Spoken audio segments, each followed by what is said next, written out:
SKS classes part 23 उदित सविता ताम्र इश्ताब एबास मीत च संपतो च विपत्तो च महा तामेक रूपता। सूरज उदय होते समय सूरज का रंग लाल होता है और सूरज के छुपते समय भी उसका रंग लाल होता है।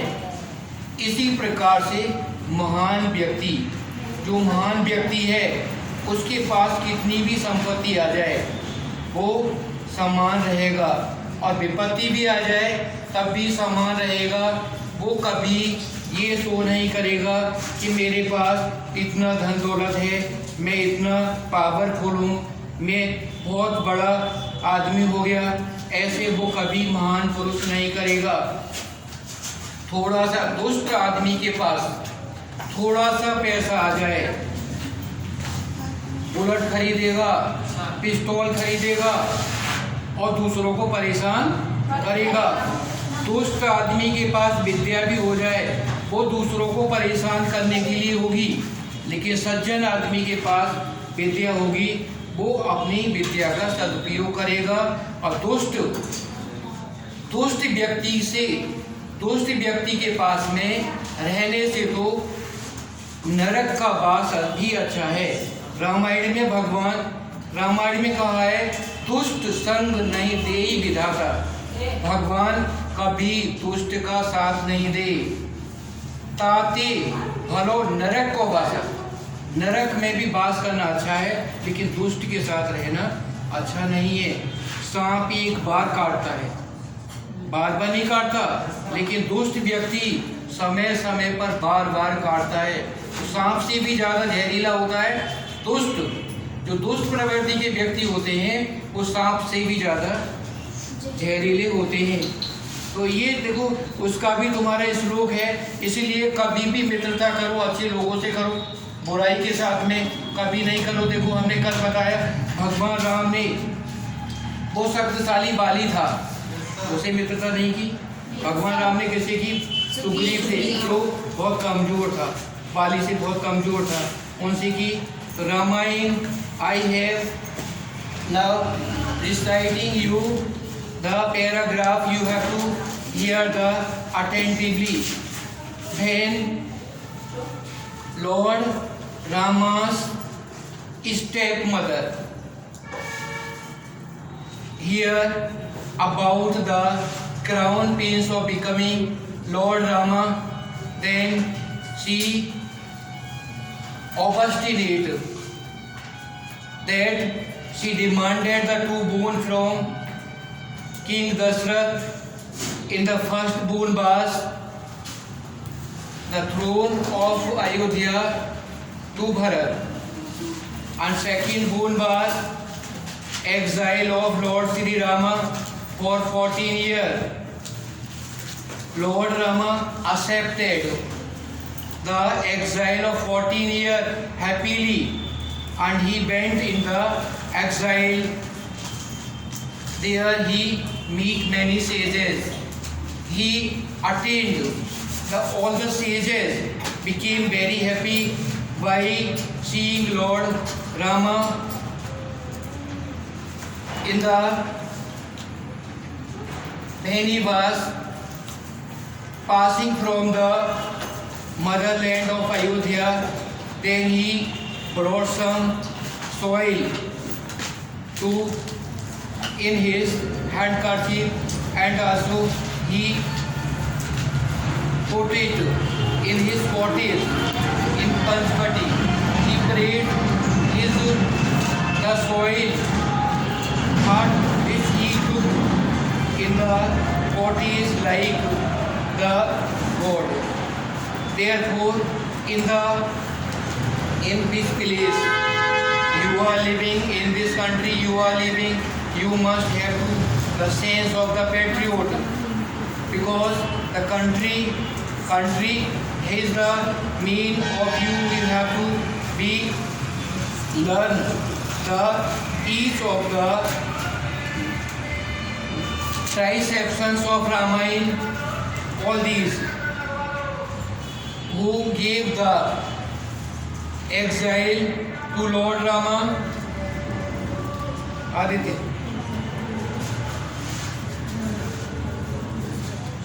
Tarun. Who gave the exile to Rama? Yes, Kuldeep. Abhishek. Dasrath. Yes, sit down, sit down. How many years was exile? How many? Sir, 14 years. Let's also sit down. किसको say 14 years? तो देखो भगवान राम को जब राज तिलक होना था, युवराज बनाया जा रहा था, राज तिलक होना था, तो वह ही राज तिलक तो नहीं हुआ, उनको 14 साल का वनवास हुआ। तो देखो कुछ समय की पता नहीं कल क्या हो जाए। कल पेपर होना था, कोरोना लग गया, 1 साल बीत गई, कोई पता नहीं कल क्या होगा। और बीत गया वो भी नहीं पता क्या, जो बीत गया उसमें हम कोई चेंज नहीं करने वाले, और आगे क्या होगा ये भी किसी को नहीं मालूम है। प्रेजेंट है हमारे पास, जो भी है वो हमें अब करना है, आगे के बारे में कुछ नहीं बता सकते, और जो हो गया तो हो गया। इसलिए प्रेजेंट में हमको मेहनत करनी चाहिए, आगे के लिए नहीं छोड़ना चाहिए। तो भगवान राम को उनकी सौतेली माँ कैकेयी ने वनवास दिया, 14 साल का वनवास, और भरत के लिए राजगद्दी। भगवान राम ने खुशी से उसे स्वीकार किया, वो नाराज नहीं हुए, गुस्सा नहीं हुए, शांति से बड़े उन्होंने खुशी से स्वीकार कर लिया और वन में गए। और वहाँ पर जो ऋषि मुनि थे, जिन ऋषि मुनियों ने हजारों साल तक तपस्या की थी, उन सभी मुनियों से मिले। और जब भगवान लौट कर के आए थे तो उन ऋषि मुनियों ने कहा कि भगवान हमने आपकी बहुत साल तक तपस्या की, हम चाहते हैं कि हम आपके साथ रहें। तो भगवान ने कहा कि मैं द्वापर युग में कृष्ण का अवतार लूँगा और तुम सभी गोपियाँ बनोगे। तो जितने भी जो बूढ़े ऋषि मुनि थे, जिन्होंने हजारों सालों तक तपस्या की थी, वो सभी गोपियाँ बने थे। कौन से युग में? द्वापर में। और भगवान राम ने कब अवतार लिया था? त्रेता में। अवतार का मीनिंग क्या है? अवतार का मीनिंग यस, अवतार का मीनिंग, अवतार इनकार्नेशन मीन्स अवतार। Lord Rama took the incarnation, Lord Rama was Vishnu take the incarnation of Lord Rama, and Lord Rama again he took the incarnation of Lord Krishna। देखो कल हमने मैथ का बताया था, तो मैं एलिमिनेशन मेथड बता दिया था। एलिमिनेशन, ये दोबारा से मैं एलिमिनेशन मेथड बता रहा हूँ, समझ लो। एलिमिनेशन और फिर क्रॉस मल्टीप्लिकेशन, ये बहुत इंपॉर्टेंट है।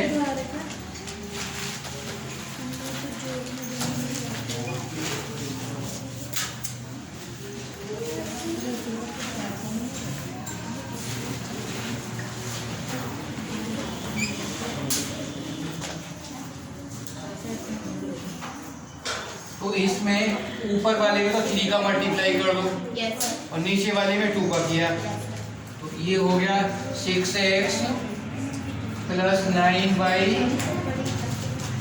= 39,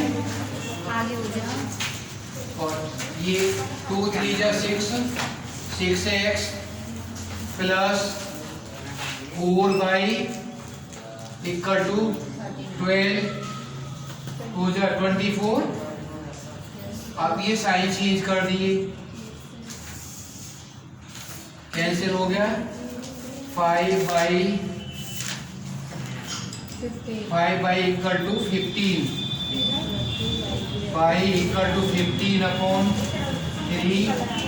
y की वैल्यू हो गई, y की वैल्यू 3 हो गई।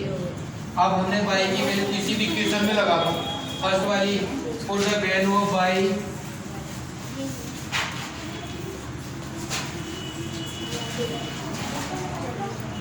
in equation first. 2x plus 3 multiply 3 equal to 13. 2x plus 9 equal to 13. 2x equal to 13 minus 9. 2x equal to 4. x equal to 2 आ गया, x की वैल्यू 2 आ गई और y की वैल्यू 3 आ गई। ठीक है, ये वाला एलिमिनेशन से हो गया। अब सबसे बड़ा मेथड है क्रॉस मल्टीप्लिकेशन। बता दूं?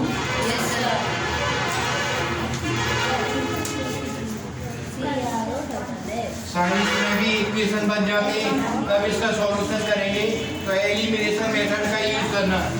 ये वाला मेथड सबसे सिंपल वाला मेथड है और बाकी सभी मेथड हार्ड है। ये A1 A2 B1 B2 C1 C2 ये होते हैं। हमने B से शुरू किया, B1 B2 C1, अब आ नहीं किसी की C1 C2 A1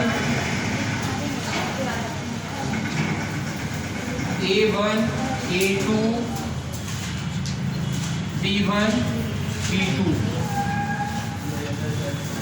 ये B1 B2 यहाँ से शुरू किया, C1 C2 A1 A2 B1 B2, यहाँ पर x,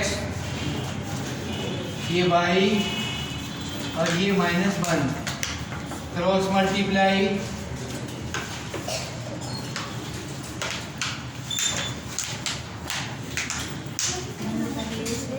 x अपॉन 12 3 जा 36 माइनस 13 2 जा 26 equal to y upon 39 minus 12 2 जा 24 इक्वल टू -1 2 2 जा 4 3 3 जा 9 x अपॉन 10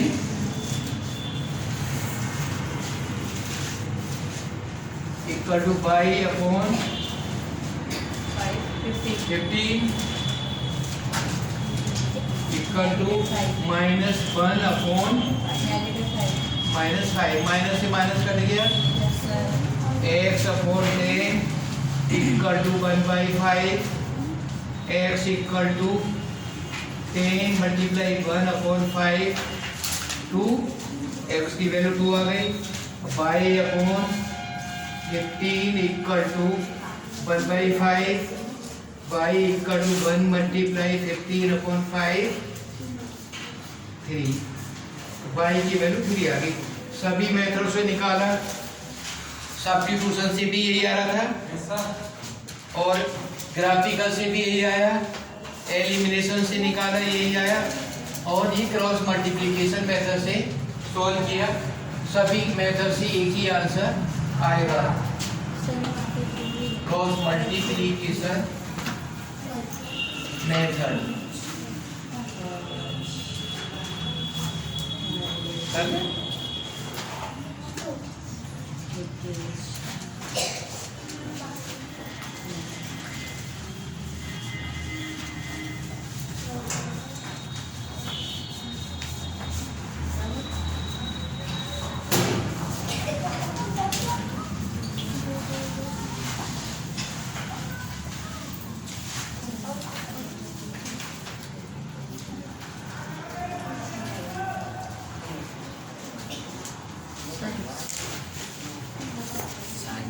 चार्ज हमने बताया और देखो चार्ज पर ही अब ये 3 चार्ज है, ये यहाँ पर 60 कूलम का चार्ज है, चार्ज की यूनिट कूलम होती है ना, और ये 40 कूलम का चार्ज रखा हुआ है। और यहाँ पर 20 कूलर का चार्ज है। और ये वाली √3 देखो, ये √3 मीटर इस ट्रायंगल की साइड है, तो इसके बीच में इलेक्ट्रिक फील्ड कितना होगा? हमने इलेक्ट्रिक फील्ड की डेफिनेशन लिखवाई, पता है इलेक्ट्रिक फील्ड होता है force exerted on the unit charge by the any charge is called electric field। अब ये जैसे कि अगर मानो चुंबक यहाँ पर रखिए, मैग्नेट है, और यहाँ पर आयरन को हमने रखा, मैग्नेट खींचती है और ये यहाँ तक खींचती है, आगे खींचेगी, एक सीमा ऐसे आ जाएगी कि खींचना बंद कर देती है। वही चार्ज होता है। अगर चार्ज रखा है, एक ही चार्ज रखा है और इसके पास मैंने दूसरा रखा, तो इसे या तो अट्रैक्ट करेगा या रिपेल करेगा। तो पास में रखा है तो इसे ज़्यादा फोर्स करेगा, दूर रखा है तो कम करेगा, और एक लिमिट ऐसी आएगी कि वहाँ पर नहीं करेगा। तो जहाँ तक ये फोर्स लगा रहा है वो इलेक्ट्रिक फील्ड है। इलेक्ट्रिक फील्ड चार्ज हमेशा या तो अट्रैक्ट करता है, खींचता है, या जब लाइक चार्ज होगा तो क्या करेगा? Repeal. Like charge repeal, opposite attract. यहाँ पर हमें चार्ज यहाँ पर निकाले कि जो इलेक्ट्रिक फील्ड है वो कितना होगा। ये यहाँ से परपेंडिकुलर डाल दिया, Pythagoras theorem A B C और डी, ये परपेंडिकुलर है, यहाँ राइट एंगल बन गया। राइट एंगल में हाइपोटेन्यूज का square equal to perpendicular square plus base square. हमने पाइथागोरस थ्योरम का यूज किया तो AD निकाली, AD equal to root AB square minus CF square √3 square, बात नहीं की, आवाज नहीं है, माइनस √3, ये हो जाएगा, यहाँ से आता था √3/2 माइनस √3/2 का होल स्क्वायर 9 माइनस 3/4 इसका रूट किया, स्क्वायर करेंगे तो वही आएगा ना, फिर रूट हट गया, 4 3 12 माइनस 3/4 9/4 रूट किया 3/2, ये 3/2 मीटर आ गया। और यहाँ से यहाँ तक की जो डिस्टेंस होगी OA equal two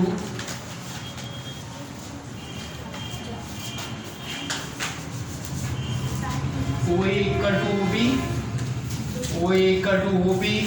equal to OC, और ये हुआ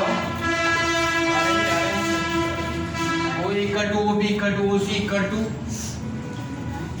2/3 मल्टीप्लाई 3/2,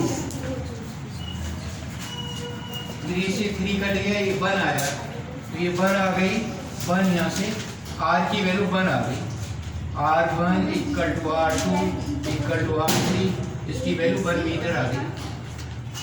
मेन हमको ये निकालना था, यहाँ से आता कितना है, ये 1 मीटर आया, ये 1 मीटर। ये करने के लिए इतना हमें पाइथागोरस का यूज करना पड़ा सेंटर से। अब इस चार्ज से यहाँ तक की दूरी क्या है, ये दूरी निकाल ली कैलकुलेशन से, हमने पाइथागोरस यूज करके निकाला। इलेक्ट्रिक फील्ड E का फॉर्मूला क्या है, E electric field equal to 1/4 pi Q 1/R 1 plus 1 upon 4 pi epsilon 0 Q2 upon R2 plus 1 upon 4 pi epsilon 0 Q3 upon R3। ये मैंने बताया नहीं था, बताया तो लिखवाया है, बार बार लिखवाया है, ध्यान से देखते ही नहीं। ये वाला हमने बहुत बार करवाया है। इलेक्ट्रिक फील्ड का ये फॉर्मूला होता है। अगर 4 है तो 4 बढ़ा देंगे, फिर अगर 4 चार्ज होते तो 4 बढ़ा देते, 5 होते 5 बढ़ा देते, जितना भी होता उतना ही आगे बढ़ा देते।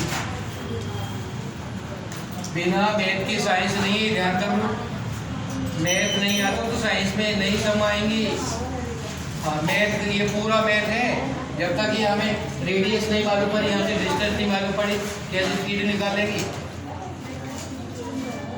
अब ये मैंने वैल्यू लगा दी, इसकी वैल्यू होती है 9 मल्टीप्लाई 10⁻⁹ और Q1 60 अपॉन 1 का स्क्वायर 1 होता है, 1 ये हो गया 60, और ये 1 ये भी 9 मल्टीप्लाई 10⁻⁹ और ये चार्ज है, ये तो प्लस का चार्ज है, ये माइनस का चार्ज है, ये माइनस का चार्ज है। माइनस मल्टीप्लाई -40 अपॉन 1 और प्लस 9 मल्टीप्लाई 10⁻⁹ 9 मल्टीप्लाई 10⁻⁹ और multiply -20 upon 1 equal to 9 multiply 10⁻⁹ हमने कॉमन ले लिया, 60 प्लस -40 -20 9 मल्टीप्लाई 10⁻⁹ 60 -60 9 मल्टीप्लाई 10⁻⁹ 9 मल्टीप्लाई 0 और 0 को मल्टीप्लाई करेंगे तो क्या आएगा आंसर 0। तो यहाँ पर जो इलेक्ट्रिक फील्ड होगा वो इलेक्ट्रिक फील्ड 0 हो जाएगा। आपकी समझ में आ गया? फॉर्मूले याद रखना इनके सभी के, ये फॉर्मूला याद होगा तो निकालोगे। कैलकुलेशन सभी मैं नंबरों को चेंज कर दूंगा। और मैंने जो बताया एलिमिनेशन, ग्राफिकल मेथड और सब्स्टिट्यूशन मेथड, क्रॉस मल्टीप्लिकेशन, उनमें हम नंबरों को चेंज करके और दूसरे सम देंगे।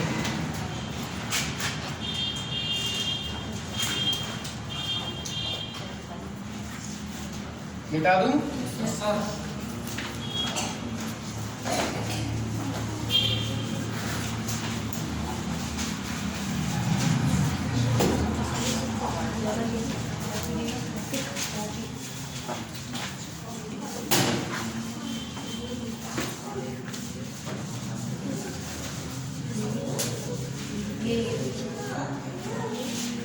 In any compound